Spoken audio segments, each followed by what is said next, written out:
Hi, everybody. Welcome to Scio Township. Thanks, everyone, for attending this. Couple things. Congresswoman Dingle may call in. We've got that covered. Just to clarify, the only reason the agenda was amended was to switch the focus speaker. I had originally put it together with Michael, and even though he looks extremely handsome today in his shirt and his bow tie, he and Dan and I talked, and made more sense for some of this stuff to be handled by Dan. So with that, number one is President. Well, let's go around the room. So I'm Bryce Kelly, Scio Township. Mike Moran, Ann Arbor Township. Dan Dixon, Global Environmental Alliance. Ellen Rabinowitz, Washington County. Who, by the way, is ready to start salsa dancing again. Dan, I'm back from my hip replacement surgery, Oh, so you you and I might need There to you salsa go. dance together. You gotta watch if you get too close, they magnetize. Yeah, there you go. I know who's going to win the three-legged race and field thing here. Oh my God. There's an image there that Yeah, Ellen Rabinowitz, Washington County Health Department. I'm Evan Pratt, Washington Water Resources. Michael Burkhoff, EPA. Gerald Tiernan, DEQ. Kathy Shirey, DEQ. Roger Rayle, Scio Residence for Safe Water and Chair of CARD. Sarah Nedrich with the DEQ. Dan Hamel with the DEQ. Sorry, Gary? Gary Owen, GCSI. We represent the township and the county and several others, so thanks for having us. Katie Decitis from Congresswoman Dingle's office. Kristen Schwenkofer with Washington County Health Department. Jenny Kahn with Washington County Health Department. Mitch Gelman with the Remediation and Redevelopment Division of DEQ. Matt Nod, Environmental Coordinator, City of Ann Arbor. Matt Rectine, City Attorney's Office. Welcome, everybody. Okay, Daniel? Did you want to make an intro or you want me to go ahead? Oh yeah, I guess I'll do a little bit of intro, and also Bryce said you're not from EPA. First of all, thank you for joining us again. Thank you for letting me occupy one of your I guess it's called the municipal meetings. What I wanted to do out of this is to come back in and check in with municipal folks and other stakeholders. After having this first quarterly report, we're actually very shortly going to get the second quarterly report, one that includes some trend analysis of the groundwater plume. I wanted to check in with people and go over some of the comments and see what particular concerns are. Outside of this particular venue, I'm still looking for feedback from different people if they have new issues they want to see tracked in these quarterly reports, and to go over some of these questions or these responses. I understand that a lot of them are going to be don't have an answer, don't have a complete answer as of yet. And we're going to continue to track those issues. Some of them I think we hopefully can wrap up. And then I think that in talking to Dan and also talking to other folks in the community, I think I'm formulating what kind of output EPA is going to have in response to these quarterly reports. This is new territory. I'm not aware of another site in the region, another state site I should say in the region, because it's not as fun site as you are all aware, where we're doing this kind of activity of this back and forth with these OCA reports, especially on a quarterly level. So I'll be looking to put out some kind of something from the EPA as a part of that process. Just to remind people, and I'm asked Dan and Bryce to speak to this, is that we do know there's these confidential negotiations going on right now as part of the renegotiation, and there are certain things just can't be shared or can't be discussed, or they can't discuss, I should say, during the course of this meeting. If there's any thoughts, Bryce or Dan, you want to share on that subject, we talked about that previously. The confidentiality? Yeah. Well, I mean, nothing's changed. We've had a lot of meetings. There's been a lot of ground covered. I want to emphasize to folks that things that come up in discussions from people outside of that group I just want to reassure, I don't know if it's a reassurance, tell everybody that anything that's been discussed has not been overlooked. The obvious is being dealt with at these things. And that's as far as I'm going to go with that right now. Yeah, I have the same, I have a summary. Basically what I'm going to do is give a brief summary of the current site conditions. We have the bulleted or the outlined things we are going to talk about. So I'm going to give, related to those, I'm going to give kind of a summary of current conditions under each one of those topics. And realize that those topics are related to some of the concerns that were in the, that we're tracking in the quarterly report. So I will give some information, and I want to, message that, we are doing some tracking. We will expand on those questions, answer those questions in future quarterly reports, and all the answers will not be in this in this quarterly report. Some of them will be expanded to the next one and continue on, and we will eventually the goal is to eventually answer them to the degree that people are satisfied and that issue no longer needs tracking. So that's so why don't I go ahead and just get started. Again, I will go through this my presentation rather than jumping in and having questions. Let me get through with what I have, and there is a question and answer, and we can go back to specific questions, specific topics. I have plenty of figures and information that I can pull up on the behind me here, and we'll go from there. Good. Let me put two people on the spot. Last two people who came in. Oh. Kathy Knoll, Scio Township trustee. Chuck Warpowski, City of Ann Arbor. And just a second, just to preface what Dan's about to go into, is that this is after we spoke and figured that these are some of the most pertinent issues to kind of talk in greater depth that came from the quarterly report, and certainly we can talk more about these the responses and follow up during the Q&A. And to those of you who have given me some feedback on some of the responses, I thank you for that. I will be evaluating that and using it to help as I continue to give feedback to MDEQ on these issues as we track them. Okay. The first item that we wanted to talk about here today was surface water sampling and testing update. What's on the board and behind me here is the general map of what our surface water locations were this last 2017. We've sampled each of these locations. One of them that isn't on there is the second Allen Creek sample.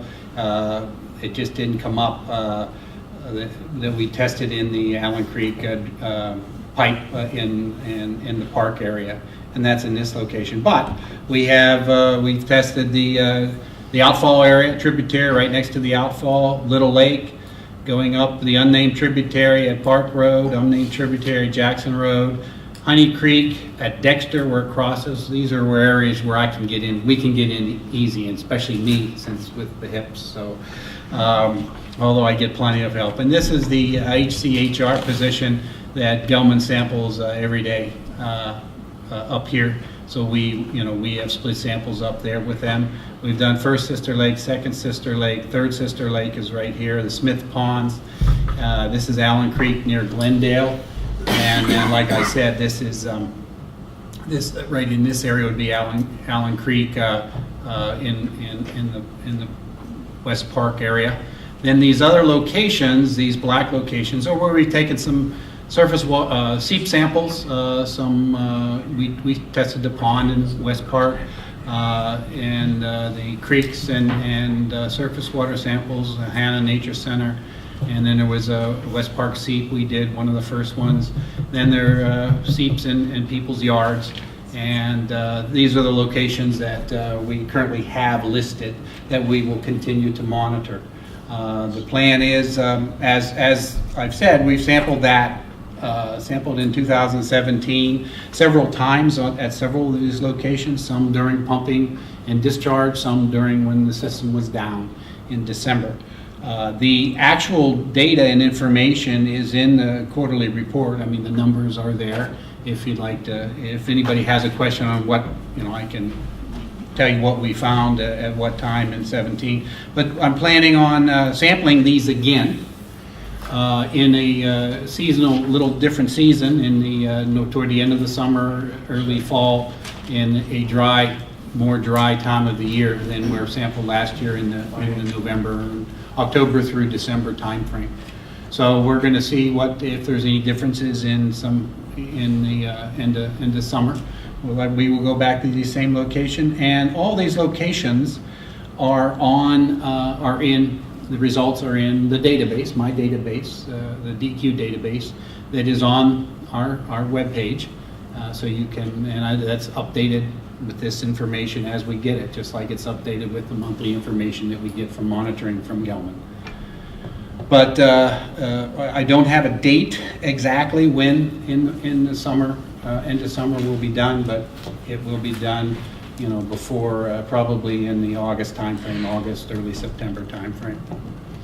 See if I have any questions related to that. And again, it's not. We are responding to some requests of stakeholders. I want to stress, this is one line of evidence that we are using in evaluating. It's not the only line of evidence that we are using to evaluate our concerns and your concerns about the groundwater contamination related to the Gelman site. It's just a piece, one of the lines of evidence that we have started gathering. You're going to share your slide deck here, right? Your slide deck that you're showing today? Well, all these are, yes, I can show these. These are just PDFs on my desktop, so I can show that and tell you where the links were to get them, So, but we can do that. Does anybody, like I said, have any questions related to surface water, or any suggestions or other concerns? Where'd you get the 1 ppb outline? That was an estimate from. That was an estimate that we if you want to say, eyeballed from the county map, plume map generated from the county. Again, this was generated for this presentation today, and it was an estimate of from their estimate on that map. From 2015. Well, yeah, from the 2015 data, because I believe their map is using 2015 data, yes.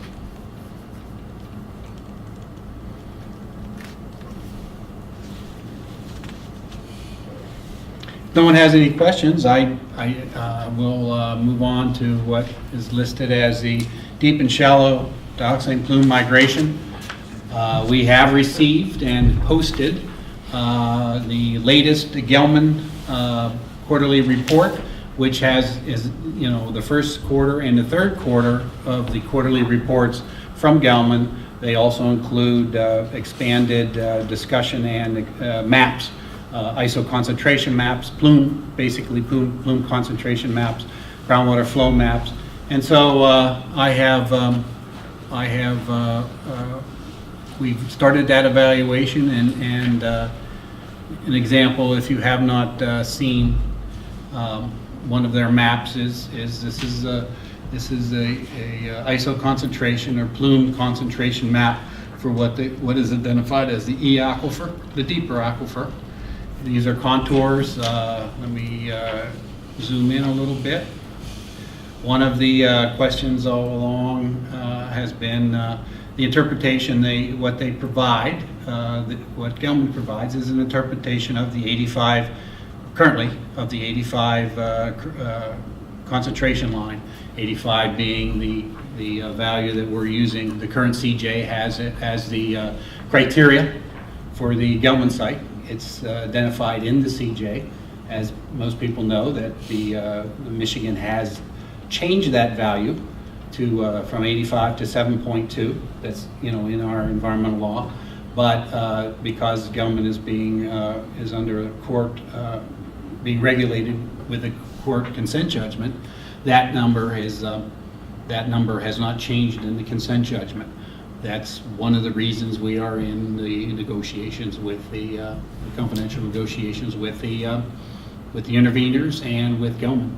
DEQ started those negotiations prior to the intervention and are continuing with those negotiations. So the outcome of those negotiations will be a change of the criteria to 7.2. But here is, like I said, we have evaluated their current information. We look basically what we do, and it's not just me with eyes on. Kevin Lund is the geologist for this project. So Kevin and I look at these information that's presented by Gelman and review and evaluate to see if we are in agreement, if we have any differences, any questions on our part. What we've done with the 2018 information is it's very similar to a year ago, 2017 information. In fact, I can show you what this is, the 2017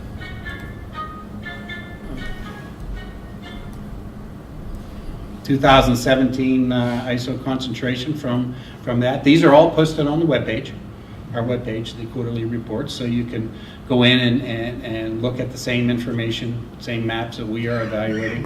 And we've identified, have identified that there was no significant changes in the groundwater plume in the concentrations. There was, as allowed, just particularly last year, there was somewhat less concentrations on selected wells, but it's in the prohibition zone. It's the dioxane is allowed to migrate into the prohibition zone, and within the prohibition zone, under the consent judgment, basically.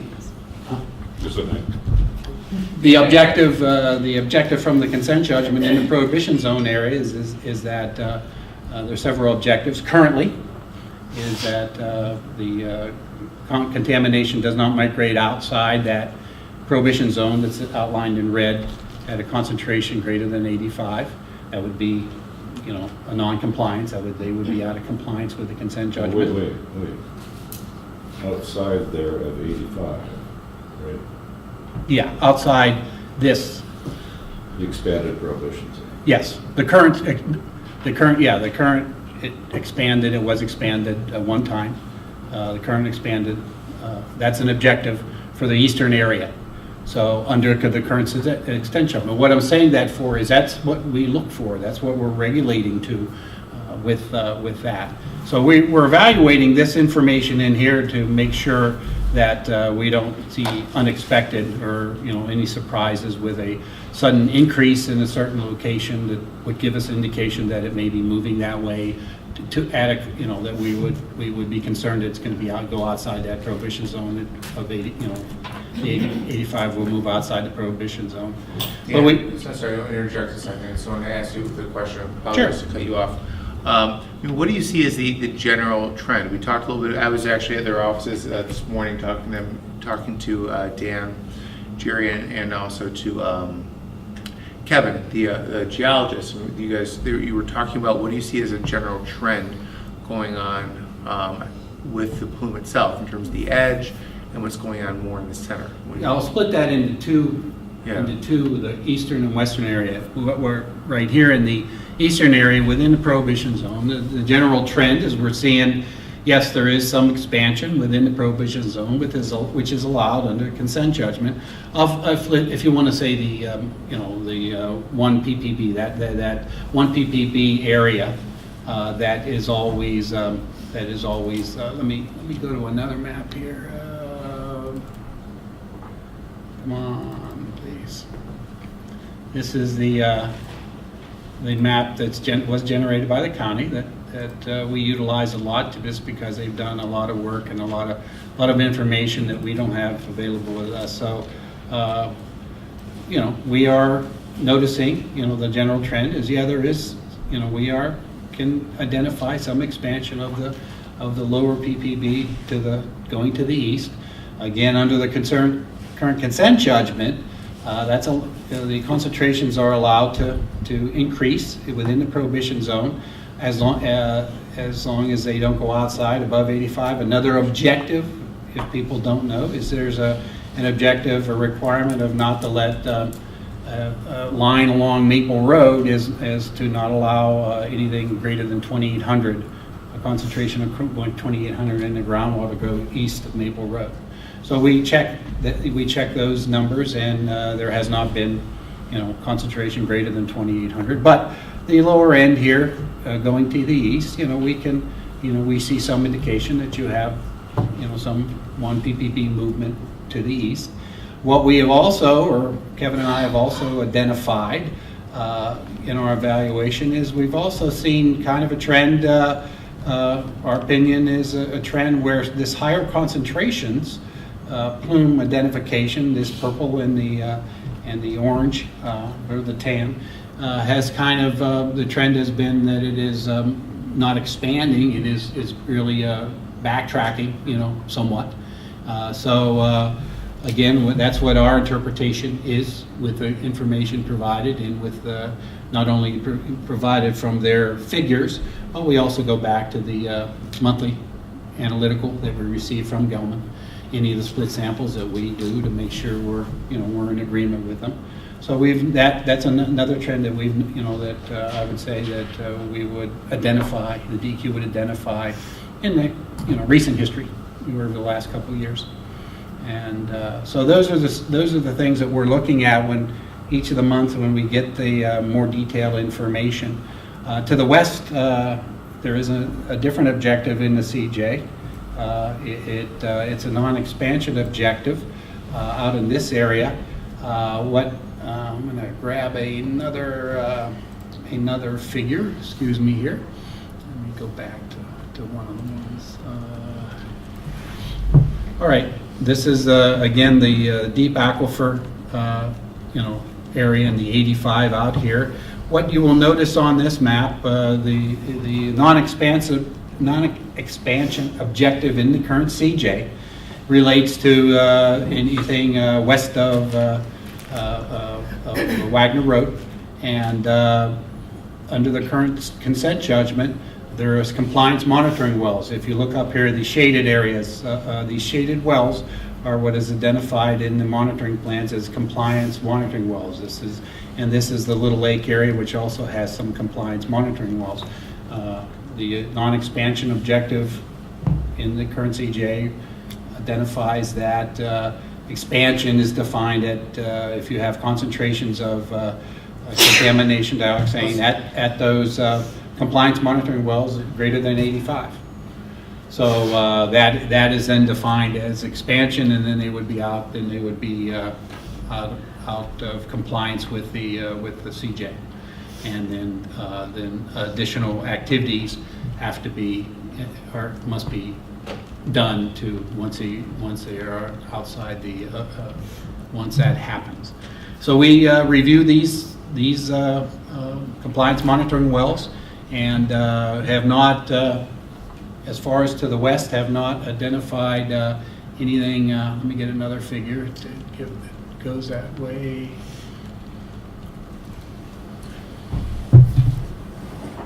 This is a figure of shallower, some of the D aquifer, and as it relates back to that to the western area. And if I get too technical, just give me a kick under the table. Send me a text and I'll kick it. There you go. So I didn't want to get that one yet. So that is what we as far as evaluation, the trends that we are to the western area that we're noticing is that they're in compliance, and that there is some concentrations have been rising and falling, but not to the degree that they would be out of compliance with the current consent judgment. Yes, Dan. And I thought that in one of your monitoring wells for the Ann Arbor Cleaning Supply that they were over 80. Or they are. The well you're talking about is this well right here. Okay? Was that not over 85? Well, has gone up up and above 85 and below 85. It has gone back and forth. This well right here. But as identified in the figure, that has not been identified in the CJ, in the monitoring plan, which is part of the CJ, as a compliance monitoring well. So that is not, they are not out of compliance when that well has gone up above 85 and it has come down again. Yes. How do you know that you have the right compliance monitoring wells? Roger, how do we know? Yeah, Well, because at one point you asked for more compliance monitoring wells and got shot down in the court. Yes, a little bit of history. The DEQ, let me get that map back up again, excuse me. The DEQ, here's a little bit. The DEQ did ask for a little tighter, some of these other wells in this area to be included as compliance monitoring wells. And we went to court, and it was discussed in court, argued in court, and the decision came that we lost out on some of the other wells that we wanted. Some of these wells were a little closer to the Gelman facility, and the court made a final decision that these wells would be identified in the consent judgment as the compliance monitoring. So how do we know that we have, again, we wanted some other wells, and the court decided that these would be adequate in its decision to monitor non-expansion objective to the west. But while you're correct, I guess that's technically that the Ann Arbor Clean Supply well is not a, quote, boundary monitoring well. Didn't the consent judgment say specifically that if the Ann Arbor Clean Supply well went over 85, that additional actions would have to be required? No, I don't remember that there was a specific. I don't think so. No, I don't. Dan, I don't. I don't think Dan said the Ann Arbor Clean Supply well is a boundary well either. No. He said it was. It was not identified as a. Yeah, you did. You did say. It was, No, I said that he did not. He said it was a boundary well. No, I said that he did not identify it as a boundary well. That's what Right, I said. but my question is, in reading the consent judgment, I believe that there is a requirement in the consent judgment that if the Ann Arbor Clean Supply well goes over 85, it triggers additional investigation, additional work, additional evaluation. So if you could check on that. Yeah, we'll check on it. We'll check on that. Sorry, I Dan. don't think check on it. Think what was said. This is, if you want to, what Dan is talking about in the well that I identified. Does that, can you see? And I guess I got to turn around, don't I? Okay, that's the kind of the plot of the Ann Arbor cleaning supply well. Over time, the time frame is from 2003. Let's get a little bigger here. I guess that's as big. From 2003 until 2018 here. So this is a plot of that, of the well. As you can see, that it has more recently, it had been below 85, which is approximately right here. And then in the last couple of years, it has, from 2016 on, there have been several occasions when it has been gone above 85. But then, as you can see here at the end here, this is an 85. Looks like it's going up recent years. Well, again, I would caution how you, from this is a low point down here, Yeah. potentially. Yeah, that's could Several be years. a several year trend. Again, as part of the current. Significantly lower than we were. Yes. I mean, that's one thing, as you can see, that But I would. still higher than 7.2. Yeah, absolutely. And that is, again, going back to why we are in confidential negotiations with the idea that we are going to be enacting a 7.2 criteria as, the outcome of those negotiations. So. Will this be added as a compliance well? I can't speak to that right now, Roger. I want to interject here a second. I appreciate it, and I'm in the same position as so many of you. I want to know what's going on in these negotiations too. I very much do. And I find it very frustrating sometimes to be in these conversations with Dan, or even with Bryce, and to run up against, I can't say that to you, I can't tell you that. Overriding my curiosity, it's not even just curiosity, my vested interest in knowing what is going on. Because I do have a vested interest, like so many of you do too. My other interest is making sure these negotiations, if there is something positive going on, do not get derailed by people, these guys, sharing information to appease me or appease anyone else who really very much not just wants to know, but feels very strongly that they need to know what is going on in these negotiations. So a question like that, you know, I don't want Dan to answer that question other than say we have, you know, confidential negotiations going on, and I can't answer that question, you know, because EPA very much would like to see what, you know, an outcome. We'd like to see an outcome soon, too. But we very much want to see an outcome. If there's something positive going on, we don't want that to be to lose that. So we're going to have to accept the fact that there are certain things we just can't know, or these guys can't answer it for us, be it in this meeting today or other conversations. But again, just, you know, that we can say that we're in negotiations to implement that 7.2 criteria across for this site, and we have those same concerns as the DEQ and as interveners have the same questions and concerns that you've presented to us. So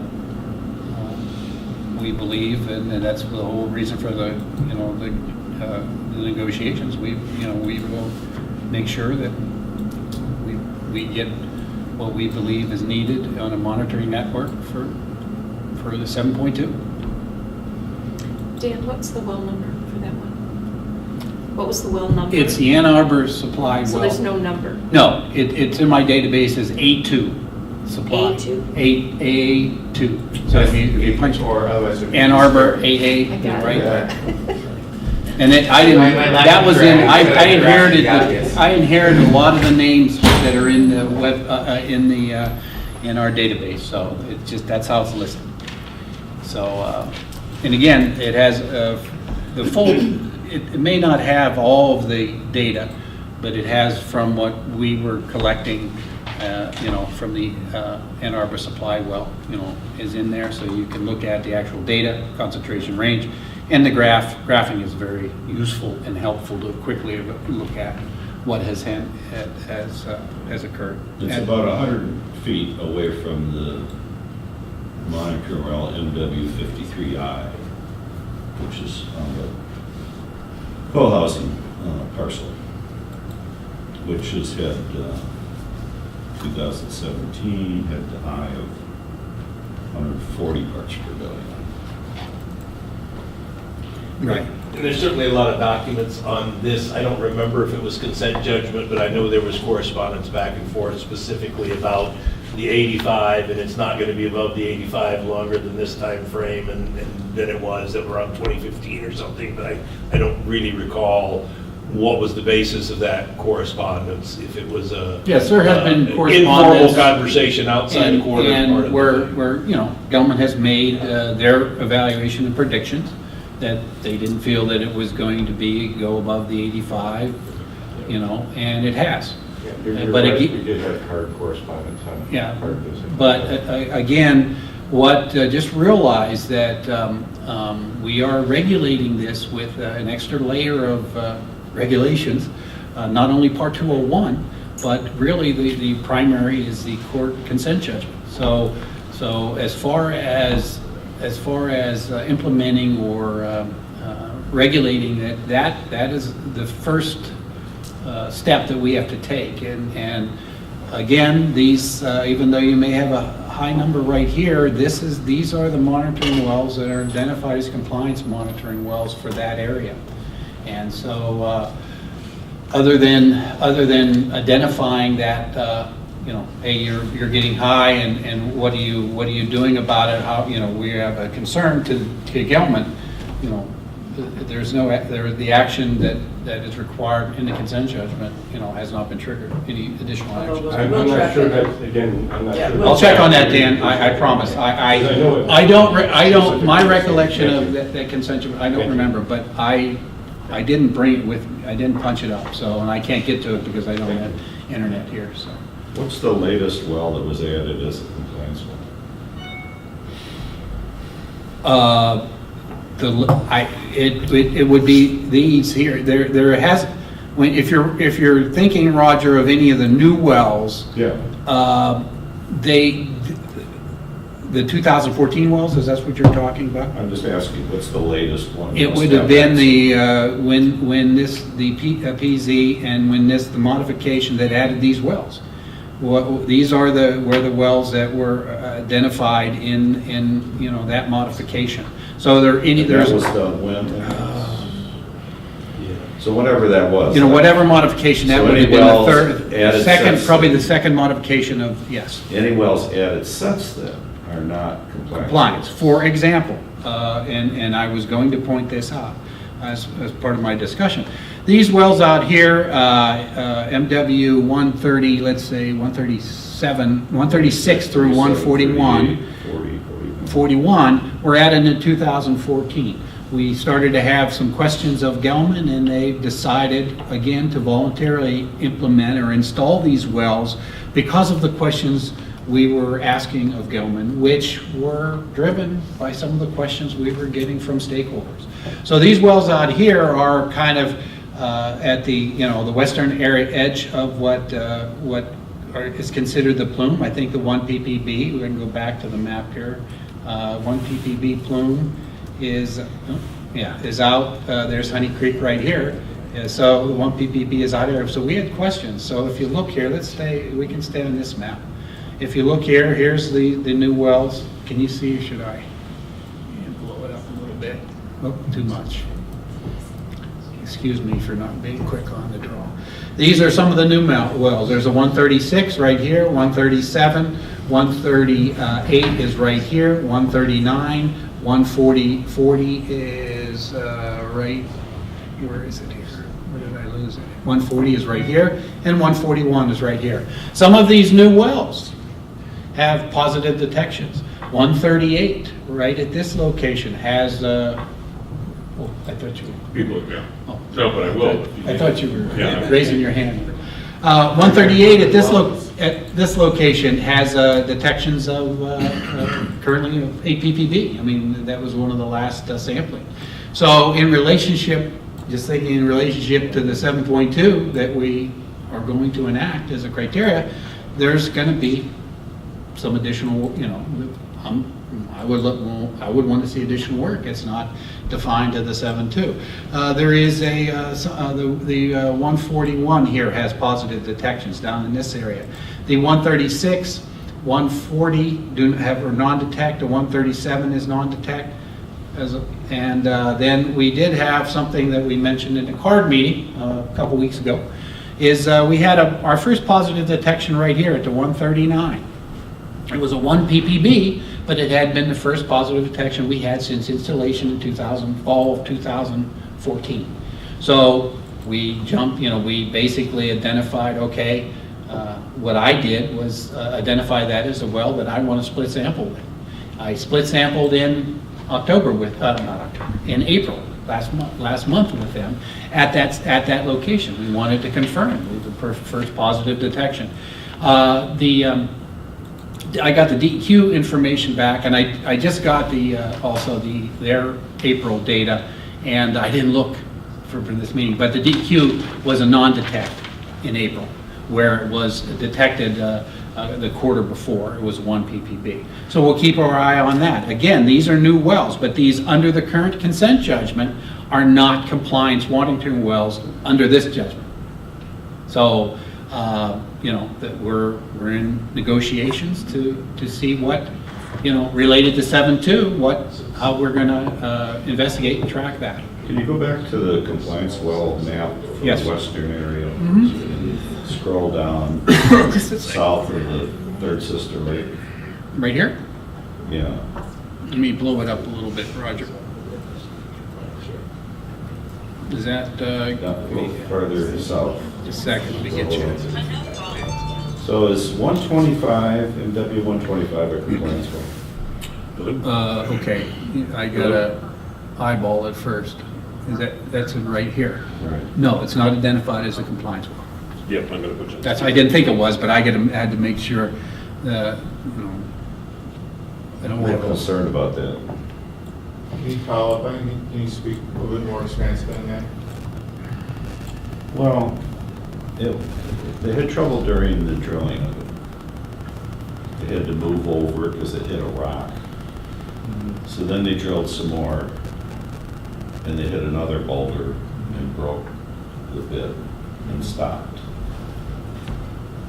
So they put a well in at something shallower than that. And the maximum in 2017 was 270 parts per billion. It's the deepest, southernmost well from the site.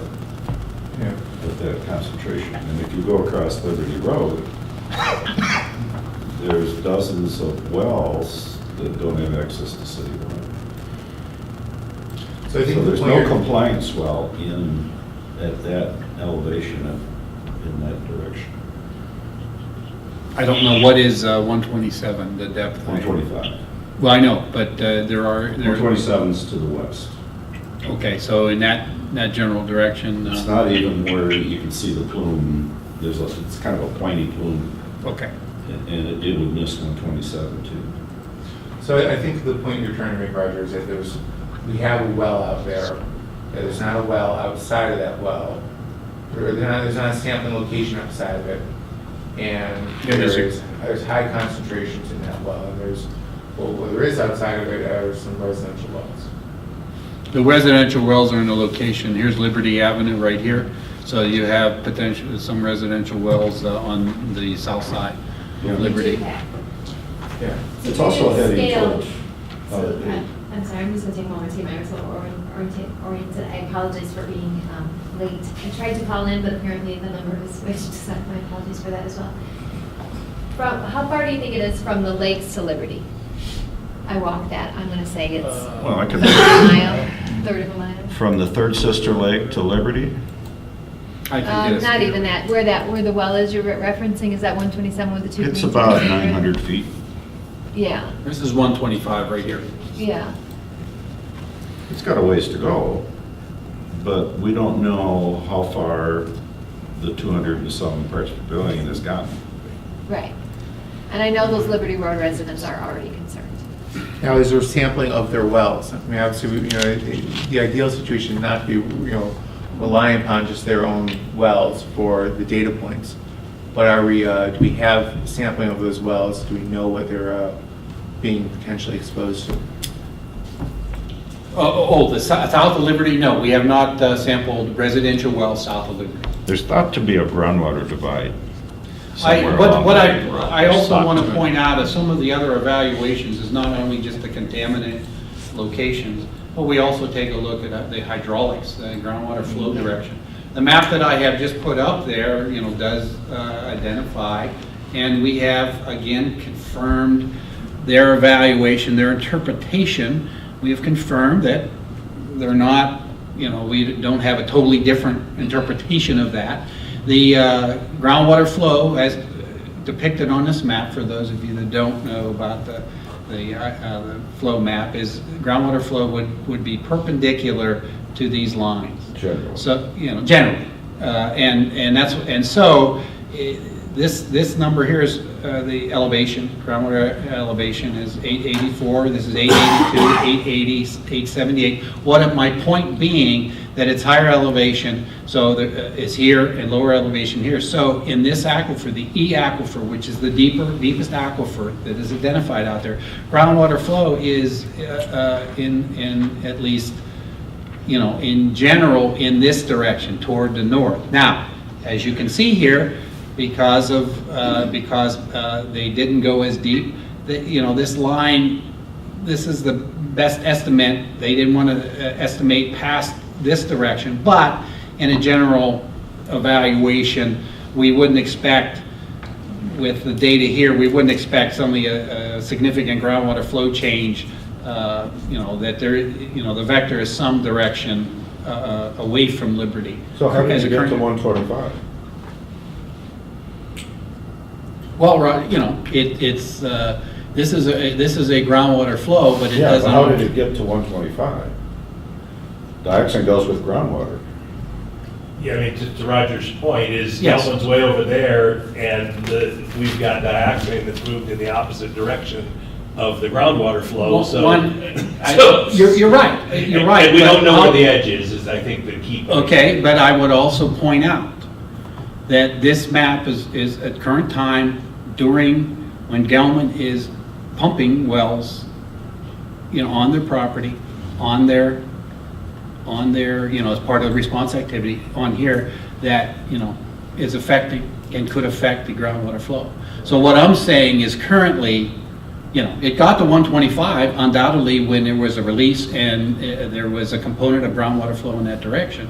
But currently, the information when the system is on, or the majority of the time when the system is on, that there is some change in direction of that. So what I'm getting at, my point is that it is not, because of that influence of, my opinion, of the groundwater pumping, that it's not moving out to that direction quickly.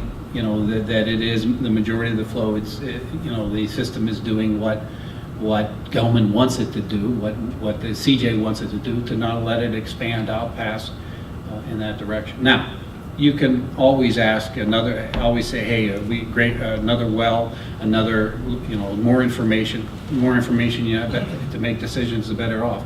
Realize, Roger, you were asking about 125. It is not under the current consent judgment, but we are in negotiations for a 7.2 criteria of, so. I'll just point out that had 125 been drilled with rotosonic drilling, they would have completed it to bedrock.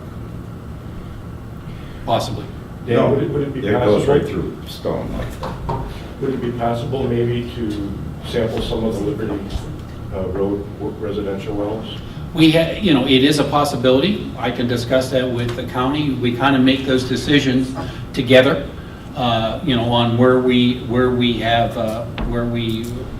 sample residential wells, since they are the biggest part of the sampling process, and they have the first, being the county has the first questions of, in charge of residential wells. So we can take a look at that. We have, in the past, what we have done with some requests in that direction, but pretty far away from, we have said, well, we didn't want to just say yes to wells that were way out, because again, it is under the, whether we like it or not, under the current court actions, the umbrella of the court actions, that cost of that is borne by the state, because and through the court, there was a settlement of any monitoring, historic and future monitoring costs. So, it was mentioned in court. People don't like that, but we are under that. So we don't just say, yeah, we'll go sample it with a request. So we can take a look at that with Liberty, since it's been brought up, and I will. Jenny's shaking her head and shows. Yep. It's on our radar. Okay. Because I know you had mentioned it before. We just haven't enacted. Let me. There are a handful of samples in the history.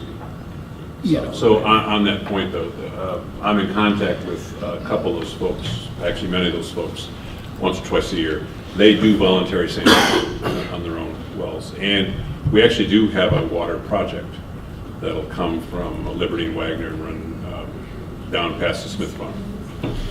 What are they seeing for results? They're on Zero, no detects. Yes. No detects, okay. So Since we're on the residential well, oh, I'm sorry. I just wanted to bring some attention to what Bryce just said, is that they are seeing no detects there. It would be nice to get some other sampling, I think, done too, but it's good to hear that, at the very least.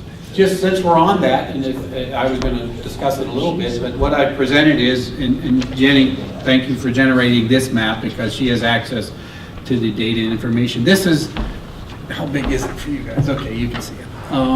This is a general map of where we sample residential wells as part of the Gelman project, where the county and the DEQ have identified wells.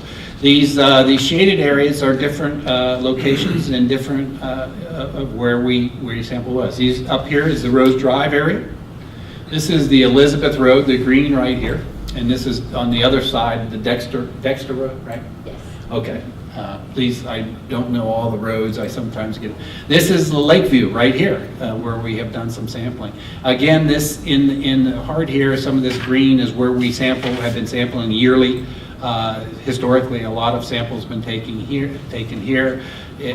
This is the 2014. We initiated some sampling up in the Christine Drive area, what I call Christine Drive area. These were taken in 2014. And so we have gone to a program where we go back usually every couple of years and sample. If we haven't sampled, like at Lakeview, it's every 2 years. Rose, every 2 years. Now this Christine, we hadn't sampled since 2014. This year it's on the radar to be sampled, so it'll be completed by October 1st. It was actually completed in April and there was no detections. Okay, how about that? She got it right here.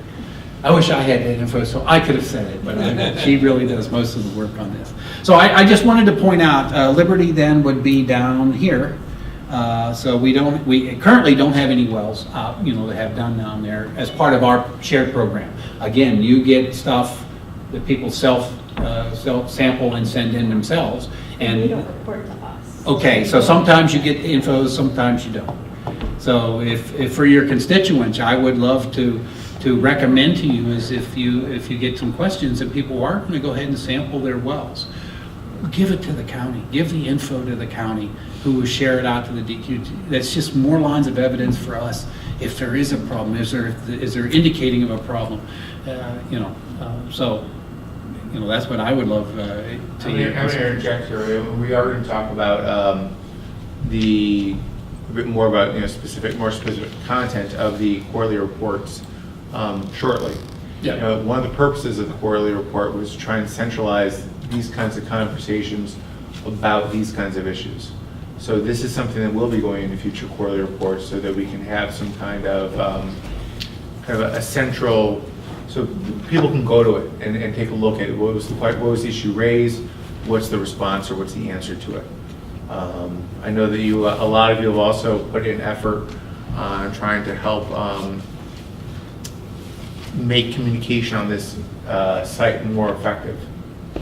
Working with MDEQ, and I appreciate your work on this, to make the website a more effective tool for communication and make it easier for people who are accessing the website to access information readily.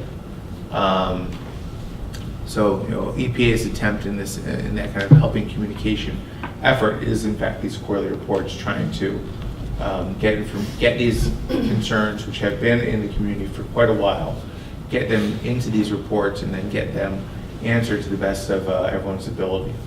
So this is one that's going to be making it in there. Quick question, Sure. Dan and maybe Roger. How would you explain this number, this high number in well 125, if it's not, the water flows in the other direction? Currently flows in the other direction.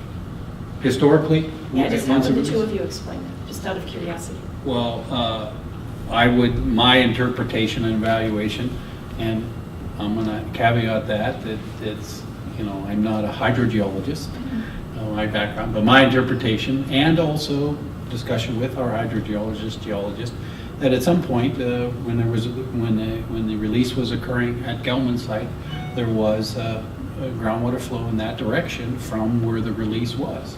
And so you have basically a slug that has gone in that direction, and so it contaminated portions of the deep aquifer, the aquifer, and 125 has encountered that the screen is set in that area where it has already been contaminated.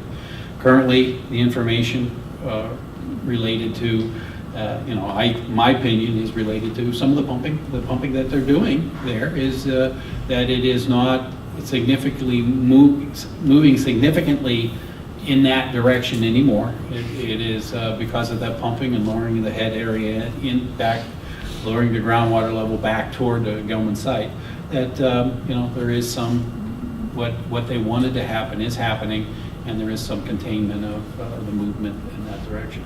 But again, that's why we, the compliance monitoring wells, again, were dictated, the final ones were dictated by the court. I don't recall whether we asked for 125. That was way before my time. And so, so this was the wells that we have in the consent judgment to try to predict where things are going. This is one of the components that we check, but the other component is a groundwater flow. I would surely start going nonlinear myself if suddenly this groundwater flow, we started, our evaluation would say it's going to the south significantly. There's a change. And we would, then react and again, definitely go into Gelman and tell them, hey, our interpretation is different than your interpretation. We need to, we have questions. What are you going to do about it? I'll weigh in on that. There's not enough information to know. And even with the information we have, if the pumping is reduced, if there was an original flow in that direction, nature's going to go back to what it did. And there's a lot of dioxane that could be going in that direction if that's the assumption. The conceptual site model shows this as a release for the ponds, right? Is that the conceptual Was site it model? the existing ponds? There was release from, they had some storage ponds that they were allowed to seep water to into. the system Right, but there is, significantly during a period of time in which discharge occurred. right, So the discharge being stopped should stop it, right? right, potentially. And there was also other, The water other, created an initial push from the center out, right? And when that stops, eventually the regional and the, as you step down, is going to take the flow. Well, there was a number. there was a number of release areas. Spray irrigation, Right. there was discharge to surface water, Third Sister Lake is an ongoing source, the Which is soil all system is adding, an ongoing correct, all adding to source. the system. And we still don't know what's really going on in the soils. But, so my position is we really don't have all the information. And even some of the information that we used to have, we don't have electronically. The other thing, Jerry, is this is like a topographic high in the county, so it's just going on all different areas. Mhm. But mostly, you're right, it's going north and east, but it could have had, if you have decreased pumping, which is occurring, backsliding over to the south a little bit, potentially. But I agree with Roger, another well wouldn't hurt. Well, Because what you guys are really doing out there now is you're using where the plume is going past your boundary wells, your monitoring wells, you're using residential wells. Okay, it's kind of water quality. But they're not monitoring compliant wells. So you could use a Liberty well like you're using the Elizabeth and Rose Drive wells, as kind of a precursor to what's going on out there before you install a real monitoring well.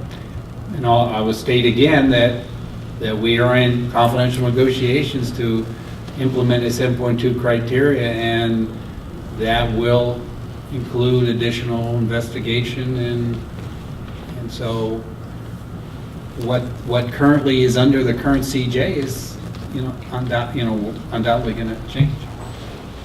Yes. I found the answer to Dan's question earlier that I misunderstood about whether the Ann Arbor cleaning supply well increases above 85 would trigger a violation of the consent judgment. And this is on page 19 of the March 11 modification. It looks like those criteria apply at the compliance wells and since Ann Arbor cleaning supply well is not designated as one of the compliance monitoring well, an exceedance in that non-compliance well doesn't violate the consent judgment. So Dan, if you read it differently, can you get back with Yeah, because we had a discussion of this back, as Evan remembers, in around 215, back and forth, and what I would kind of recollect is that the Ann Arbor Clean Supply Well has requirements for extraction. It does. Right, and those are that's what I'm referring to when I'm saying that it triggers a requirement for action. Well, I think that But I can requirement's look at in it. there regardless of the concentration, unless, I mean, there is a requirement for response activities that they've got to implement some form of active remediation until the termination criteria are reached. Right, that's right. That's Right. exactly right. So until you reach to 85, you got to do something. When it's over 85, it's a trigger to do some action. We can talk about it. Yeah. Thank you. And then. And realize that it's been above 85, below 85, so there has been some whiskers, like someone said one time that I thought was pretty, in concentrations.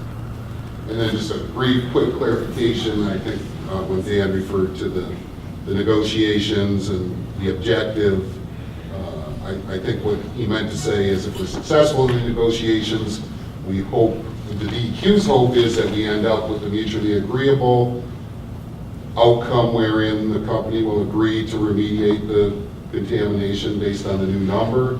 So that's what we're striving to reach, and there are alternatives if we don't reach that outcome. So I think that's what Dan meant to say. Yes, it is. Outcome is, that's the thing we're working for. We mentioned that in public for years in advance of our change standard. Now that we got the changed enforceable criterion, that's where we're working toward, and think that all the parties are acting in good faith to get to that goal, and hopefully we'll have a good news to report when we wrap that process up. And I'd just like to add, I've had some conversations in between the last two meetings. For me as a non-scientist who's looking at this, the edge of the plume defined as something that has, a double to triple amount exceedance on the old 85 parts per billion. So if we're saying that well has 225 or 125. 125. Right here. Well, 125. The well is 125 and the parts per billion is 227, I think. Yeah, What you're saying? it's Right. above 200. Yeah, that to me feels very uncomfortable to be defined as the edge. With the new 7.2 parts per billion, I would like to see a range of zeros defining, or close to, something that's closer. So if you say you've got a number of 225, I want to know kind of where is that then at 15, 7.2 or that. Again, We I'm do blind too. to these negotiations, I'm blind to what's going on, but take that feedback for what it's worth. We also have that same desire. Yes. So, and so do the interveners. So that's. And I think part of the point, though, is it may be a while before that's resolved, so, your level of comfort doesn't reduce. No. Just knowing that somebody's We're working working on maybe something being different versus. And that's one of the reasons. So what do we do in the interim, I guess is where I'm headed. In the interim, like I said, every month when we get new information, we take a look at selected wells. I specifically take a look at all the compliance monitoring wells. 125 isn't, but I also look at that information. They sample that. It's in the monitoring plan to be sampled. I believe it's a quarterly sampling, but whatever I take a look at those wells that are near the compliance monitoring wells to see if we see anything that has changed significantly, so that red flags to us. As far as and if there was something that would change, that would be a concern of us, we are going to be talking internally, and I'm sure going to be talking with Gelman. We have done that in the past of, okay, what is happening here? We need to look at this. But I think you had said that you might be able to sample some residential wells. Yes, we can. Again, the residential wells. And Jenny, can you? I don't think there's residential wells here. It's along Liberty here, so there is some distance, but we will add. There's a lot of wells now. South. More and more are coming in. South of Liberty, right? South. Yeah, on Liberty Road. Yeah. Along Liberty Road. Yeah, There's she more would. and more. So we've committed to working together to try to get some of those in, closer to the 125 area of concern now, to see if, as another check and balance. Again, Dan, you pointed out that that there is, we don't like utilizing the residential wells as monitoring, as monitoring points. We do that more to make sure no one is at risk in drinking water that is above, that is harmful, and that is the main reason why we're doing the sampling around the Gelman site, but it is a line of evidence that can be used for evaluation of the contamination, in an area. Dan, our compliance well is pretty standard for other sites. Yes. In my experience with DEQ, my experience with the EPA, which was many years ago on the EPA Superfund site, compliance wells are standard. They are identified because they have to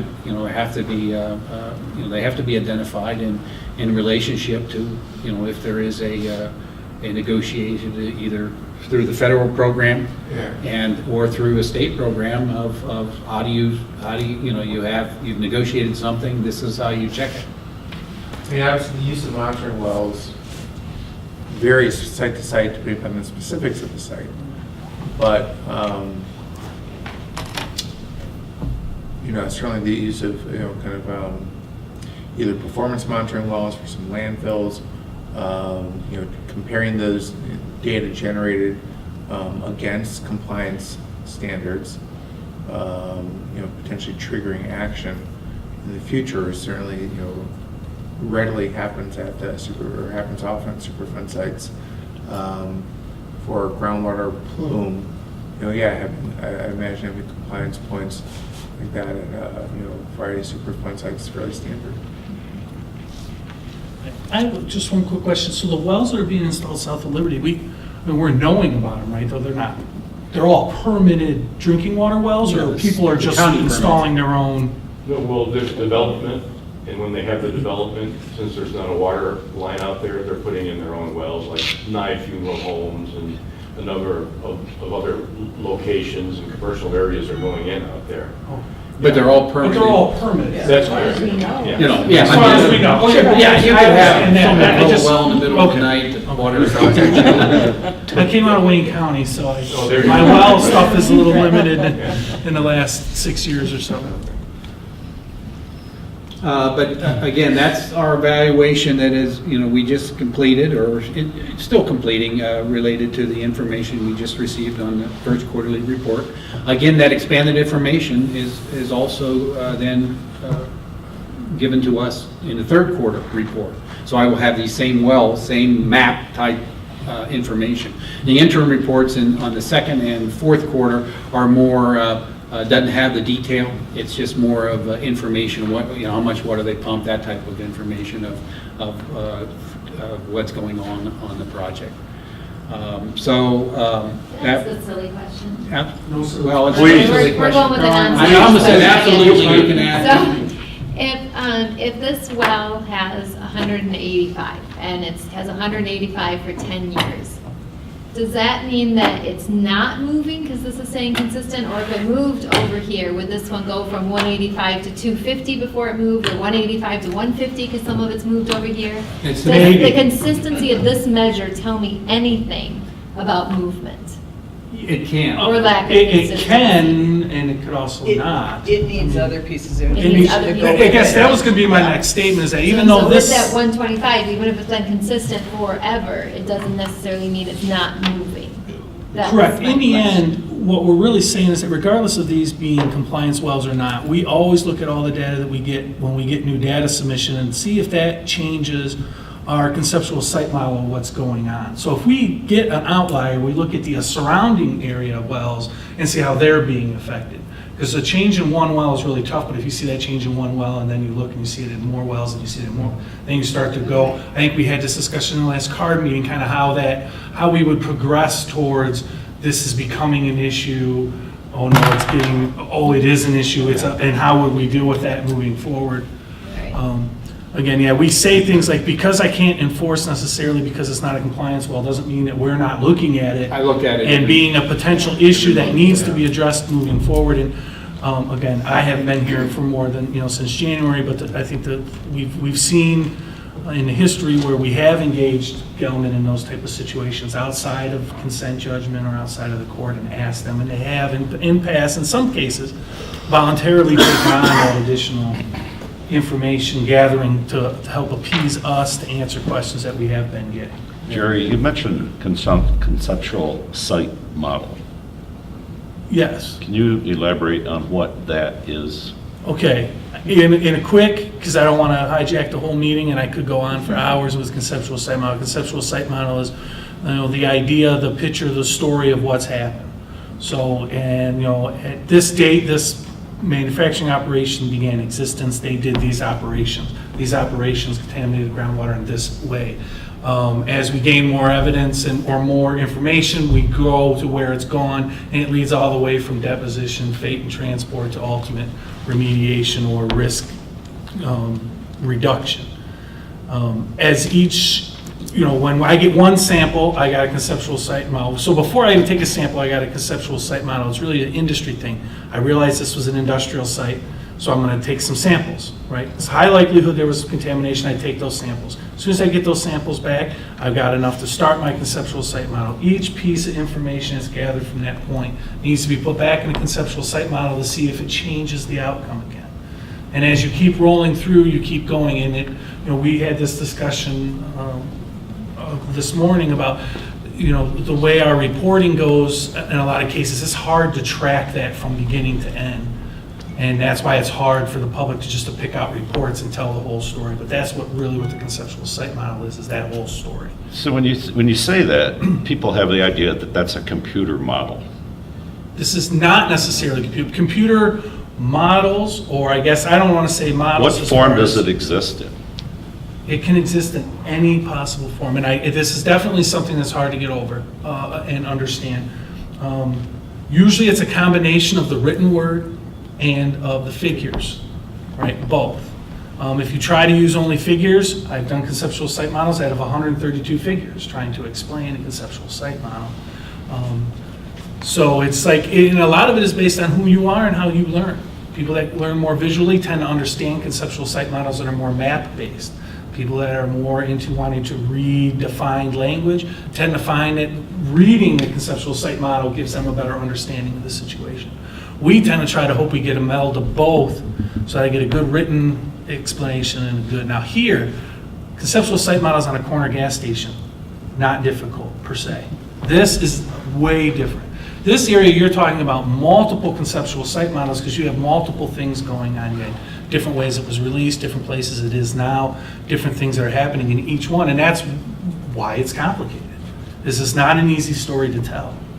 And each time we get more information, we're trying to refine that story. I think we ought to note that we have 15 minutes left and well more than half of the agenda. Good point. Thank you, Mike. Just here, yeah, let's, we can move around. I think I just want to try and, I think, let's dive into some of these questions on the quarterly report, some of these issues that were raised. But before that, I just want to, with the conceptual site model, you're absolutely right, Jerry. This is something that would be valuable for getting this, for helping there be kind of a communication and understanding on the site. It could be a massive undertaking, but I think that would be something that would be very helpful here. The question is how to have that, we can talk about how that might occur. But Again, we've always had a conceptual site model. What we're talking about is how we would document that fully to give everyone in this room or the public in general a better understanding. I mean, that's what it is, right? It's you're trying to understand what we believe we already understand. The better we can put this conceptual site model to paper, the better we will be in the communication side. The more information you have, simply the more refined that model gets, and you verify what you thought you knew, or you change it based on what the new information is. So it's a dynamic thing. It is ever changing. yeah, and so to kind of mindful of what Mike just let us know that we're looking at now 12 minutes left, and I'm here we can keep going. I don't know how available everyone else is, but I'm available. We can keep going beyond that 4 o'clock. I can stay too. Okay. I'm here for the. So there's a number of issues I asked DEQ to track. And I'd like to try and run through some of them quickly. There's also been some issues that have come up since then, one of them which I think we can possibly address today. Because the idea is with a lot of these issues that we're tracking is to be able to close the loop at some point in time. PFAS, the first thing I asked about is, EPA asked about is PFAS. That's something that EPA is evaluating nationwide. I know Michigan is evaluating within the state. So just to kind of put a marker down that that is something that we're asking about here. It's not a site-specific, they're Yeah, just so I asking want- it because of Gelman. Yeah, that's the point to make there. Across I think Michigan, across the country. Yes, exactly. So it's something that as a project manager in Superfund, that's something they're asking me about on every single site I have. Pardon me. So this is, and this is going to be one that's like many others, it's an ongoing. So we're not resolving it in this one quarterly report. I want to make sure that I was effective in communicating, months ago that these quarterly reports would be a kind of a living document and not a one and done activity. I'm not sure if I was successful in communicating that previously, so I'm going to take the opportunity to try and maybe do so more successfully now, and more effectively now. So that's one that will continue to be. What is the update? What is the progress on evaluating whether or not PFAS is a constituent here? And then if it is constituent, is that here present at levels that pose a risk? Now, the next comment, if you're looking, I don't know how many of you have that quarterly report. I have it up on the board. Up on the board. Oh, EPA points there, thank you. All right. When we went to the site, did our walkthrough, one of the concerns that EPA had was what do we still have present in the soil and sediment at the site. This ties into a later question too about the ecological risk. Not just for, so that whatever is present in soil and sediment is not just of concern for being an ongoing source to groundwater, but also what is the direct contact exposure risk posed to animals or biota present that might be utilized in the wetland. So we're looking, EPA is looking for the answer to that question. Gelman is sampled. I'm not sure, we don't have the results yet of those sampling efforts. So this is ongoing. So this is a concern EPA has, not just in terms of what might be loading the system, but also a different kind of exposure pathway that doesn't appear to be contemplated at this point in time. And EPA would like an answer to that question. Scrolling down a bit more, I did a bad job writing this question. Basically, that's what it amounts to. I was trying to take one of Roger's questions he'd given me a slew of questions and try to reframe it in a way, trying to not be a specific rundown of individual wells and try and make it into a question that might be answered in this document. I just did a bad job of writing that question. It's very vague and very open-ended, basically, of how do you use data to come up with your conclusions. So I need to I'm still trying to figure out exactly what the I can talk to Roger about it later. What was what were the original concepts that fed into that question, and then trying to possibly rephrase it to gain some value from that one. Although fair enough that 125 is a good example of one specific situation where we're all kind of struggling with, it's just hard to understand picture and then tell somebody else why it's just, things are fine and keep doing what we're doing. So yeah, so maybe it's something where I went too far to the extreme of leaving out individual data points or individual locations and need to figure out a way to better When this clue passed, is what I really want to get to, is that originally they said, well, you know, the E unit's protected by a clay layer, extensive clay layer, and therefore it's not going to get contaminated, when in fact, the printed report showed that their own supply wells showed triple-digit parts per billion. And of course, that data is not in the database. Same for the early MW30D, which might have prevented the city's well from getting contaminated. That was left unsampled for 7 years. We don't want anything like that to happen again. And it could be happening if we're not paying attention. So everybody's got to pay attention.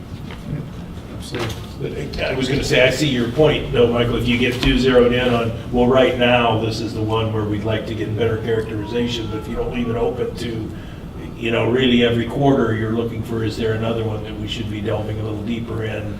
And it, like you say, with a living document of, okay, once we get on top of 125, maybe there's a, you know, you're kind of doing the whack-a-mole Yeah, thing. that's a good idea. That's a good way to think about it. Try to work. And you do bring up 465 DuPont Circle as a specific example.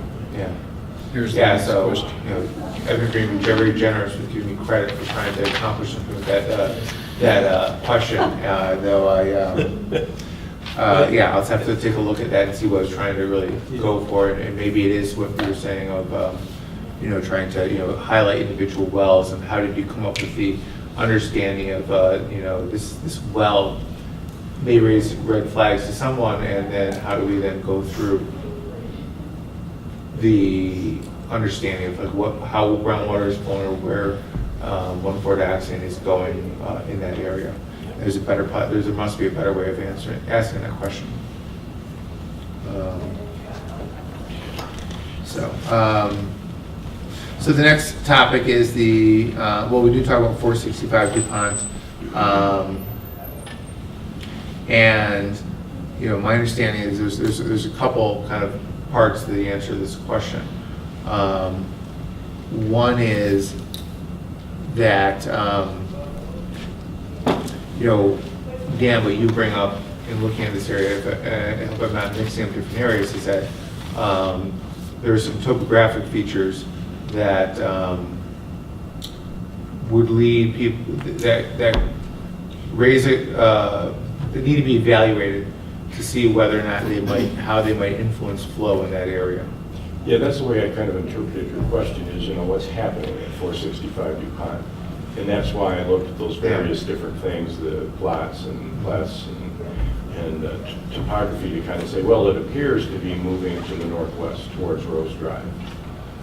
And that's what I kind of Well, thought your the question evaluation is a scenario that could happen. Well, you know, again, the I would like to GA interject, you know, we looked at that too, and, you know, with the information that is available, and our interpretation, not just mine, it was our team, was, you know, that is a potential, but with all the lines of evidence, we don't see that as an immediate risk going that direction, and we'll. So you're saying, just to be clear, that you don't think it's going to the northwest towards Rose Drive? We don't think so. We don't think it's going to the northwest toward Rose Drive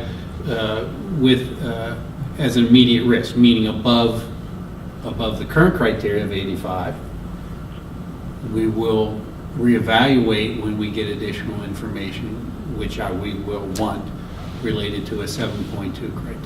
Well, let me just ask a clarifying question. So you're qualifying your answer by saying you don't think it's going to be over 85, but my question was, please, do you think the plume is moving in a northwest direction towards Rose Drive, irrespective of whether it's over 85 or not? Well, we have some indication at the border of positive detections in 120, 129. Right. So you're low detection. So you're saying, you could also interpret that right, as a dispersion, a little dispersion from the high area. But most of, again, other information and other evaluation external to the DEQ have indicated that it's more likely most of the mass is going to the east. So that, with that said, I'm not, if you're saying, hey, is there contamination going north? Well, we've had some indication that some residual, and So you kind of took that a little further than GEA did. GEA just simply said it appears to be moving towards northwest. You're kind of saying, yeah, it may be moving towards the northwest, but you don't think it's going to be above 85. we don't That's see what you're saying. An immediate risk for the you've identified the Rose Wells area. Yeah. Immediate risk for the Rose Wells to Be above of a 72 criteria or 85. of a criteria of 85, and we'll reevaluate, and the criteria is going down, and that's 7.2 is a lot closer to 1. So, and that's one of the reasons those wells are the PZ boundary wells are sampled. That's one of the reasons that the residential wells in that northern area are sampled. So. Does it trouble you that Gelman, one of their maps on their general flow map, averaged the static water levels in that area? What they did is used in the industry to get a depiction. Again, you have a two-dimensional depiction of groundwater flow. So if you have, if their information and their evaluation is that these zones are interconnected, then averaging can give you a number for a general overall groundwater flow prediction estimate. But if you want to project where the deeper aquifer is going, then you would try to just utilize, the information on static deeper water levels, right? I think this is one where my notes on this is that this is This is in ongoing. progress. It's ongoing, it's in progress. I think though, instead of saying, what we're not going to do is just simply kick in and say, oh, it's in progress, and leave the question as is. I think we do need to bring more clarity to the question of flow direction independent of concentrations is something that would be valuable to have kind of separate those answers, the kind of global answer, into a couple components of how do we see the flow going in this area, and then separate from that is the trends and the concentrations in this area too. I think this is clearly one that was a very a lot of information bound up in this particular area to really try and bring just some clarity. For your information, again, this is Gelman's evaluation interpretation. This is the flow map. In the area we're talking about is this area right up in here. And how they're predicting their flow is coming up from the site, in a northeast direction, and then eventually going more toward the east. I think what you got here is a little bit of a crossfire. Yeah, that's what I think I was looking around thinking the same thing. Well, I'm just No, we're talking about the odor and the green. Like somebody Cigarette told smoke. us. Yeah. Yes, smoking, Yeah, someone's, Here and there intake. is it someone piping it in, or is it? Yeah. Okay. Figure this out. Now that you, Yeah. now I do. Now you smell it. Yeah, yeah. so, The medical marijuana. Dan, your questions. But I can tell you it doesn't smell like that. I think it would be helpful if you kind of broke it apart, like you say, is what is the flow direction, part A, and part B, what is the concentration that may go along that flow path? Yeah. My observation also is that in Elizabeth Road, you do have 3 and 4 parts per billion in residential homes. And that's made it, if you will, not in a, if you will, a northern direction, but more of a northwest direction. So that's an example of how plume has moved to the northwest and impacted the Elizabeth Road homes. And if you just look at the totality of the information that you have out there, which I tried to put in that little GDA report, it's quite clear that there's some, if you want to call it dispersion, if you want to call it migration, it really is a matter of semantics. There's movement of that plume. You can see the lobe and you can see the vectors, and the general topography, all indicating it's likely to go that way. But I think it's something people need to look at, like you say, from a movement and a evaluation, concentration. What's up on the board is the Elizabeth Road, since 1995, through current. And again, it's a little harder to look, but this is how it comes out of my Access database. I haven't manipulated it. But you can see it started out, when it first started 1 ppb, there was a high in 2006-7 timeframe before, and it's dropped. These non-detects and some significant are just anomalies, probably a problem with the other thing I had, Michael, is you don't have monitoring wells in that downgradient area. You have residential wells. So residential wells, you can't get a head elevation on.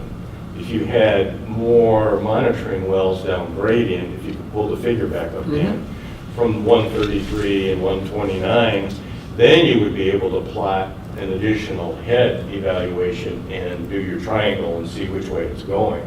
But because in that area up there, you just have monitoring wells in a line, you don't have anything down gradient except the Rose Drive and other residential wells, you can't say that this monitoring well can be compared to a residential well head height because you don't really have it. So you need more data, as usual, to really help answer the question, is it moving towards the Rose Drive? But from what I had seen and talked to colleagues about, it's pretty apparent that it's moving that way. But the concentration, like Dan said, is unknown right now. But it will be, who knows. It also is helpful, like you were mentioning before, though, that if we look at doing a different analytical technique, analytical method, like method 522, which gets down to 0.07 parts per billion, instead of the current methodology for residential wells at 1 part per billion, it would give you a better heads up on where this plume is moving. So right now on Rose Drive, all the analyses are done at 1 part per billion. But if you could get down to 0.07, that would be more of an indicator of where the plume may be moving.